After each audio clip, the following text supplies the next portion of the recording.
Algo pasa na casa do lobo. Na bosque todo parecía tranquilo. Os animales vivían felices nas súas casas. Pero unha mañá algo pasou. Mamota foi despertar o seu pequeno. E na cama non estaba. No seu lugar había outro animal tremendo. O mesmo estaba pasando en todo o bosque.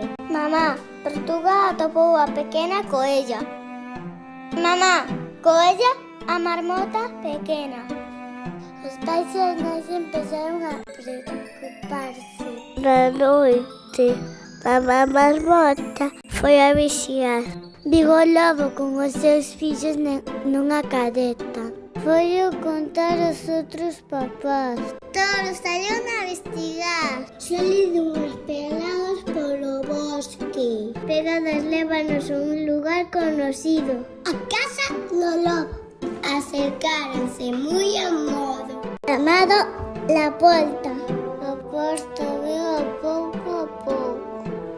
Algo inesperado había dentro. ¿Qué pasa aquí? Solo quería contar historias. O lobo solo quería ter amigos. Desde aquela, moitas familias van á casa do lobo pola noite. E comeza a maxia.